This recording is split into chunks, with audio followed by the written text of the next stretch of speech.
6월 13일을 여는 하나님의 말씀입니다.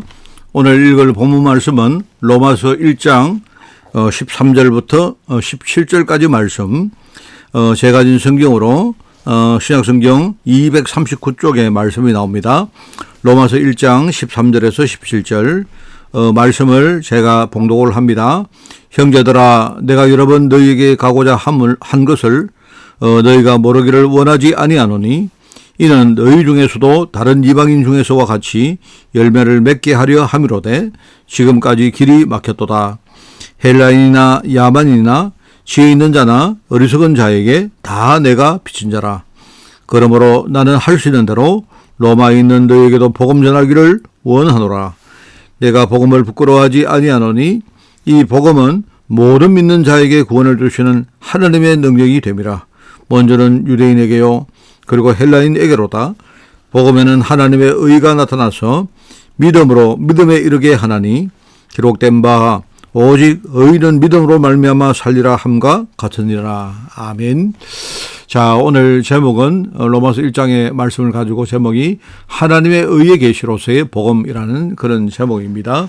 오늘도 여러분이 복음을 진짜 깨닫고 누리면서 최고의 응답을 받는 그런 하루가 되기를 꼭 부탁을 드립니다. 오늘 우리가 이제 오늘부터 보는 이 로마서는 그죠? 바울이 설명하는 기독교 교리와 신학에서 가장 중요한 성경이라고 그렇게 말할 수 있습니다. 이 교리가 뭡니까? 이 로마서에 굉장히 잘 정리가 되어 있거든요. 특히 여기 로마서 1장은 바울 자신이 직접 선포하는 일종의 복음에 대한 중요한 신앙 고백이라고 그렇게 우리가 표현을 할 수가 있습니다. 그죠? 여기 보니까 바울은 처음에 자기가 복음을 전혀 몰랐다가 나중에 진짜 충격적으로 이 사람이 눈을 뜨게 됩니다. 그죠? 그게 이제 다메섹 도상에서 바로 주님을 만나게 되죠. 왜 다메섹 도상으로 갑니까? 복음 가진 사람들을 핍박하려고 하다가 가는 겁니다. 그죠? 교회를 핍박하고 하려고 가다가 주님을 만나거든요. 이 사람이 그 주님을 만나고 얼마나 많은 충격을 받았습니까? 그러다 보니까 처음에 이 하나님 뜻을 회복하는 그런 인생을 살다가 나중에는 복음 전가하는 그런 어떤 일에 생명 들인 전도자가 되었단 말입니다. 일종의 이런 사람들이 이 복음의 산정인이라고 그렇게 할 수가 있습니다. 그죠? 이 복음을 핍박도 했다가 나중에 복음 전하는 그 일도 했다가 말입니다. 처음에 복음을 전혀 몰랐다가 나중에 충격적으로 복음에 눈을 뜨는 이런 양쪽을 다 아는 실제로 체험을 한 그런 전도자다. 그렇게 우리 이야기할 수 있죠. 자, 그런데 하나님은요, 이제 이렇게 하면서 바울에게 전도자에게 필요한 다양한 하나님 무기를 주신 것입니다. 체험을 해봤기 때문에, 그죠? 그래서 오늘 이제 본문을 통해서 우리가 많은 묵상도 해야 되지만 우리가 이 바울이 말하는 심정 또 신앙 고백을 우리가 한번 공유해 보면서 굉장히 중요하거든요. 바울이 오늘 이 짧은 성경이지만 여기서 많은 이야기를 지금 하고 있습니다. 오늘 여러분 첫 시간에 오늘 로마서 1장을 한번 읽어보시면서 여러분 그 속에 느끼고 있는 이 바울의 심정 이걸 우리가 소재로 우리 오늘 하루도 깊이 묵상을 하면서 하나님과 소통을 하면서 그죠? 우리 자신과 후대와 또 주위 사람들을 살리는 여러분 전도자로 성장을 하기를 꼭 부탁드립니다. 여기 이제 바울이 여러 가지 느끼는 여러 가지 심정을 제가 세 가지로 소개를 하겠는데요. 이제 첫 번째는 뭐냐니까 과거에 자기가 복음을 몰라서 교회를 핍박하고 하나님 뜻을 회복한 그 자신의 무지함에 대해서 부끄러움과 반성의 심정을 우리가 느낄 수 있죠. 여기 바울이 말합니다. 16절에 보니까 내가 복음을 부끄러워하지 아니한다 이 말 했죠. 그리고 나는 헬라인이나 야만인이나 지혜 있는 자나 어리석은 자에게 내가 다 빚진 자다. 왜? 자기가 무지해서 그죠? 복음 전하는 걸 막았기 때문에 스데반이 복음 전할 때 그 스데반을 돌로 쳐 죽이는 거기에 실제로 굉장히 일조를 했던 사람이 이 바울입니다. 자기가 나중에 복음을 깨닫고 나니까 내 같은 사람 때문에 참 복음 전거되는 게 진짜 여러 가지 어려워졌구나. 그러면서 자기는 진짜 빚진 자다. 헬라인이나 이게 뭡니까 유대인들이나 또 지혜 있는 사람이나 어리석은 모든 사람들에게 전부 다 뭐냐니까 자기는 빚진 자다. 이렇게 말하죠. 그걸 말하자면 이제 자기가 부끄러움과 일종의 뭐랄까요 반성에 대한 그런 심정이죠. 그런데 여러분 여기서 중요한 게 뭐예요? 여러분 모든 성도는요 자신의 부족함을 느낌으로써 우리가 하나님 은혜를 구하는 것이 너무나 그게 합당한 삶입니다. 이 하나님 자녀가요, 성도가 너무 내가 뭘 잘한다, 뻐기고 자랑하고 그럴 게 아닙니다. 우리가 하나님 앞에서 내 자신의 부족함을 드러야 되는 일은 이거는 전혀 부끄러운 일이 아니거든요. 왜 그렇습니까? 이는 그리스도께서 우리를 대신해서 십자가에서 부끄러움과 수치를 이미 감당하셨기 때문입니다. 그렇기 때문에 내 자신의 부족함과 또 부끄러움은요, 우리가 하나님의 능력을 실제로 믿는 믿음 가지는 필수 과정이기 때문에 우리가 하나님 앞에서는요, 우리 자신을 솔직히 이렇게 드러내고, 하나님 나는 무력합니다. 나는 부족합니다. 나는 정말로 보잘것없는 사람입니다. 그러면서 뭡니까? 하나님 나에게 은혜 달라고 이렇게 우리가 기도하는 것이 그게 성도의 당연한 삶이다 이 말이죠. 오늘 지금 바울의 여러 가지 심정과 그 고백을 우리가 보면서 여러분 우리가 첫 번째 느껴야 될 게 이겁니다. 우리도 연약하지만 하나님 뜻을 우리가 따라가는 사람이기 때문에 오늘 하나님 은혜를 우리가 추구해야 된다 하는 그 말이죠. 자, 그 다음에 두 번째입니다. 두 번째. 오늘 여기 보면 바울 자신이 이방인의 사로로 부름 받았는데, 그런데 이방 선교의 핵심 현장인 로마에 가는 방법을 이 사람이 찾지 못한 데 대한 일종의 안타까운 마음을 우리가 느낄 수가 있죠. 여러분 무슨 말인가 하면요, 전도자들이 일단 우리가 큰 의미의 사명을 깨달았지만 그러면 그 구체적인 방법에 대해서는 이게 우리가 잘 모르는 경우가 많거든요. 하나님이 나를 세계복음화에 불렀는데, 우리 가문보감 불렀는데, 그런데 구체적으로 그러면 나는 어떻게 해야 될 것인가 하는 그 말입니다. 그렇기 때문에 이 구체적인 방법은 우리가 지속적으로 성령의 음성을 듣고 인도받는 그런 자세가 필요하다 이 말입니다. 오늘 로마서 기록할 때는 바울이 초기 사역 시점입니다. 이때가. 근데 나중에 우리가 보면 3차 선교여행을 마칠 시점에 가보면요, 그러면 그때에 하나님은 바울에게 네가 로마까지 가서 이 복음운동을 할 수 있는 구체적인 수단과 방법을 하나님이 다 준비해 놨다는 사실을 바울이 알게 됩니다. 현장에서 그걸 다 보게 되지 않습니까? 그죠? 이 바울은 하나님이 바울을 로마에 보내기 위해서 어떻게 합니까?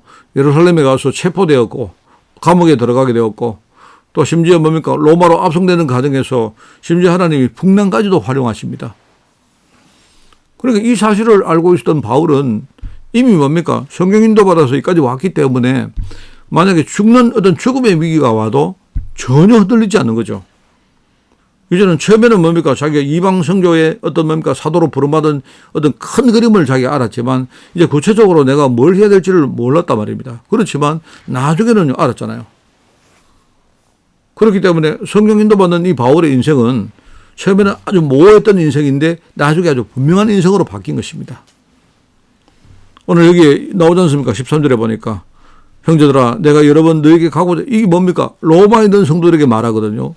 내가 여러 번 너에게 가고자 했는데 그런데 너희가 모르기를 원하지 않는다. 그런데 하나님이 지금 문을 막기 때문에 지금 가지 못하고 있다. 이게 열매를 맺고 싶은데 근데 지금까지 길이 막혔다. 말하자면 내가 어떻게 인도를 받을까 지금 나는 굉장히 안타까운 마음으로 내가 성령 인도를 받고 있다 하는 그 말이거든요. 이게 여러분 이걸 보시면서 참 중요합니다. 바울의 어떤 부족함을 자기 고백하는 걸 보면서 우리가 하나님 은혜를 우리가 사모해야 될 그런 우리의 사명. 또 두 번째, 바울이 어떻게 내가 세계복음을 할 것인가 하는 거기에 대한 어떤 뭡니까? 구체적인 어떤 부분을 모르기 때문에 안타까워하는 이걸 통해서 뭡니까? 바울은 성령 인도를 받았다 이 말입니다. 굉장히 중요한 말입니다.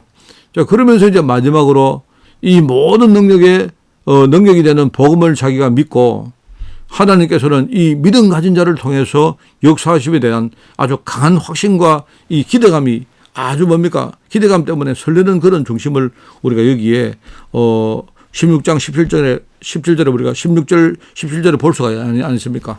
바울이 뭐라고 합니까? 이 복음은 모든 믿는 자에게 구원을 주시는 하나님의 능력이 된 것이다. 이렇게 말하고 복음에는 하나님의 의가 나타나서 믿음으로 믿음에 이르게 하나니 기록된 바, 이 기록은 뭡니까? 옛날에 하박국 선지자의 기록이거든요. 하박국 선지자 하박국 2장에 나오는 그 기록이거든요. 오직 의인은 믿음으로 말미암아 살리라 함과 같을 것이다. 이렇게 말합니다. 말하자면 과거에 하나님께서 구약의 하박국 선지자 시대에 주셨던 그 말씀과 그 시대의 역사를 이 바울이 알고 있었기 때문에 이 자기 시대에도 동일하게 역사할 것이라는 이 강한 확신과 기대감을 여기서 우리가 읽을 수가 있는 것입니다. 여러분, 천국은요, 지금 우리 육신의 눈으로 볼 수가 없습니다. 보이지 않는 것입니다. 맞잖아요? 많은 사람이 천국은 이렇다는데 그거 여러분 믿으시면 안 돼요. 그런데 우리가 미래의 확신과 소망이라는 눈 가지고 보면 우리가 천국을 볼 수가 있습니다. 여러분, 이처럼 우리 전도 현장에 나타나는 하나님 역사의 원천은 이게 분명히 하나님 나라입니다. 장차 일어날 열매에 대한 확신과 소망 가진 전도자는요, 이 흑암이 절대로 이길 수가 없습니다. 우리가 뭡니까? 확신 가지고 소망을 가지고 있는데 도대체 무엇이 우리를 이길 수가 있습니까? 오늘 여기에 바울이 지금 느끼고 있는 세 가지 심정을 말했습니다. 첫 번째는 자신의 부끄러움과 자신의 부족함에 대한 뭐랄까요, 아주 어떤 처절한 어떤 뭡니까, 부끄러워하는 그런 마음들입니다. 바울은 그러나 이 부끄러움 속에 머물지 않고 하나님 은혜를 사모했습니다. 그 다음에 두 번째는 뭡니까? 바울이 어떻게 자기가 로마에 가야 될까 하는 그 방법에 대한 안타까움입니다. 방법을 몰라서 안타까워하는 그 이야기입니다. 그렇기 때문에 바울은요, 성령 인도를 받았습니다. 늘 성령 인도를 받았습니다. 어떤 행동을 하기 전에, 말을 하기 전에 하나님이 뭘 원하시는지 그 인도를 먼저 받았습니다. 그래서 성령 인도를 받고 나니까 처음에 모호했던 인생이 나중에 분명한 인생으로 바뀝니다. 자, 그 다음에 마지막으로 뭡니까? 바로 이 능력의 원천이 뭐냐? 바로 복음이기 때문에 뭐죠? 하나님은 이 믿음 가진 자를 통해서 역사하신다는 강한 확신과 기대감, 이게 바로 바울의 심정이었습니다. 그러니까 이런 바울을요, 이길 수가 없는 겁니다. 이 마귀가, 흑암이 절대로 꺾을 수가 없는 것입니다. 여러분, 오늘 로마서 1장에 여러분 오늘 잠시 제가 말씀해 드렸습니다. 여기에 여러분이 느끼는 바울의 마음을 공유하시기를 바랍니다. 그래서 하나님 나라에서 주시는 은혜와 힘을 여러분 누리시고, 여러분 오늘도 정말 하나님 뜻에 부합하는 그런 하루가 되기를 주님의 이름으로 축원을 드립니다. 하나님 아버지 감사합니다. 오늘 정말 바울의 마음을 생각하며 우리도 온전히 하나님의 인도를 받기를 원합니다. 하나님 은혜를 사모하며 또 성경 말씀의 인도를 받으며 또 강한 확신과 자부심으로 영적으로 승리하는 하루가 될 수 있도록 주님이 축복하여 주옵소서. 하나님, 우리 성도들 있는 현장에 오늘 하루 하나님 나라가 사실적으로 임하게 하옵시고, 그 하나님 나라의 배경과 권세를 가지고 우리 성도들 정말 치열하게 그리고 담대하게 싸울 수 있도록 주님이 축복하여 주옵소서. 하나님 감사드립니다. 예수님의 이름으로 기도드리옵나이다. 아멘.